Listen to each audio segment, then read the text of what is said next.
ओम नमः। आज मैं आपको मेरी एक भविष्यवाणी जो मैं 1992 से करता आ रहा हूँ और वो ये है कि मैं कहता रहा हूँ कि 1500 पृथ्वियाँ है और उसके ऊपर जीवन शक्य है और जीवन है भी, यकीनन है। लेकिन बहुत से लोगों को ये भविष्यवाणी आश्चर्यजनक लग रही थी, लेकिन मुझे ये कहते हुए बेहद खुशी हो रही है कि 18 महीने पहले मिल्की वे के माध्यम से साइंटिस्टों ने ऐसे एक ग्रह को ढूंढा है जिसको वो K2-18b कह रहे हैं, K2-18b।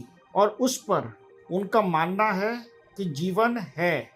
ऐसे वायु उनको दिखे हैं कि जिनके माध्यम से वहाँ जीवन 100% पॉसिबल हो सकता है। और जिस तरह से खोजबीन आगे बढ़ रही है, वो खोजबीन के आधार पर वो लोग दावे के साथ कह रहे हैं कि वहाँ जीवन शक्य है।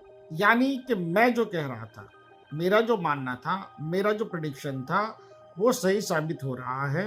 मैं तो जानता हूँ कि 1500 पृथ्वियाँ हैं, लेकिन आज की दुनिया, आज के लोग साइंस पर और टेक्नोलॉजी पर भरोसा करते हैं, ना कि अध्यात्म के प्रेडिक्शन पर। तो मैं बहुत ही आनंद से कहना चाहता हूँ कि जो बात मैंने की थी उसकी पुष्टि हो चुकी है। बीबीसी के न्यूज़ चैनल ने इस बात की पुष्टि की है।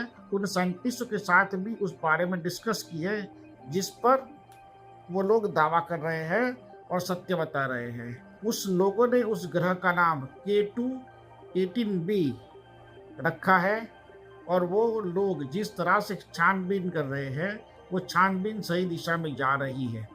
इस बात को कहने का मेरा तात्पर्य ये है कि जब भी कोई ज्ञानी एक बात कहता है, कोई हिंदुस्तान का कोई आध्यात्मिक संत कोई बात कहता है, मैं अपनी बात नहीं कह रहा हूँ, कोई भी आध्यात्मिक संत, धार्मिक संत डिटेल में, डीप में जाकर जब कोई बात कहता है तो उस बात के बहुत से सही मायने होते हैं। हमें उस मायनों को पकड़ना चाहिए, उस बात को पकड़ना चाहिए।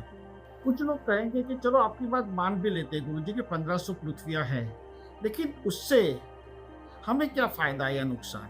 देखिए, फ़ायदा कितना होगा वो तो आने वाला वक्त बताएगा, लेकिन नुकसान ये है कि अगर 1500 पृथ्वियों में जिस तरह से मैं देख रहा हूँ कि जीवन है और पृथ्वियों पर जो लोग जीते हैं, जो इंसान जी रहे हैं, वहाँ उस पृथ्वियों पर जो अभी तक साइंटिस्टों ने खोजी भी नहीं है, उस पृथ्वियों पर जो मनुष्य जी रहे हैं, वो इस पृथ्वियों के मनुष्य से बहुत ज़्यादा बलशाली, शक्तिशाली है।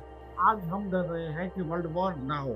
साथ में हमें ये चिंता भी करनी चाहिए कि अगर कोई एलियन परग्रहवासी अगर इस ग्रह पर आ गया, इस पृथ्वी पर आ गया, तो हम उससे अपना बचाव कैसे करें?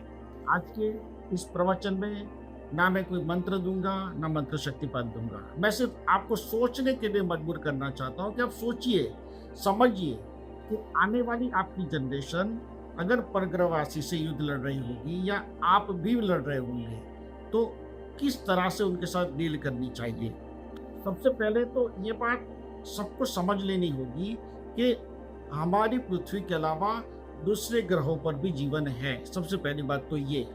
नंबर 2, जब भी अमावस्या या पूनम आती है तो सारे ग्रहों पर जहाँ जीवन है वहाँ कुछ ना कुछ उतार चढ़ाव चलता रहता है।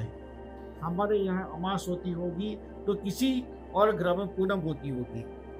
इसी तरह से ये चक्र चलता है और उसी दिन अमावस्या या पूनम के दिन 8 अबज इंसान जो इस पृथ्वी पे रहते हैं, उसमें से 4 अबज इंसान की मनोस्थिति डिस्टर्ब रहती है और बहुत से लोगों ने इस बात को गंभीरता से देखा है। मैं अपनी मूल बात पर आता हूँ कि 1500 पृथ्वियों के कारण या 1500 ग्रहों पर जो जीवन है, उसके कारण हमें हमारे जीवन में ऐसा संकल्प रखना चाहिए कि आप या आपकी आने वाली जनरेशन उस परग्रहवासियों के साथ लड़े नहीं और मित्रता के साथ आगे बढ़ सके। दूसरी बात, जो चीज़ हमारे कंट्रोल में नहीं होती है उसके बारे में जानने से फ़ायदा ये होता है कि हम ये बात की सोच लगा सकते हैं, अनुमान लगा सकते हैं कि आज अगर लोग चंद्र पर प्लॉट खरीद रहे हैं और बेचने वाले भी बेच रहे हैं और खरीदने वाले भी खरीद रहे हैं, तो आने वाले 2 या 3 सालों में 100% मैं मानता हूँ कि साइंटिस्ट ये साबित कर देंगे कि अलग-अलग ग्रहों पर अच्छा जीवन है और कुछ पृथ्वियों पर जो जीवन है या कुछ ग्रहों पर जीवन है, ऐसा कह सकते हैं कुछ ग्रहों पर जीवन है, वो इस पृथ्वी के मुकाबले काफ़ी वो लोग हमारे सामने सशक्त नहीं है। तो ये सोच और मेरा 1992 में किया हुआ प्रेडिक्शन आज सही मायने में सफल हो रहा है और ये बात मैं देखने के लिए सदैव हूँ। ये बात मेरे लिए आनंद का विषय है और जिन भक्तों ने मेरी इस बात पर श्रद्धा और विश्वास रख के माना है, वो लोग भी आज खुश होंगे। ओमकार का दिव्य चैतन्य और आशीर्वाद आप पर और आपके परिवारजन पर बना रहे, ऐसा मेरा आशीर्वाद है। ओम नमः, ओम नमः, ओम नमः।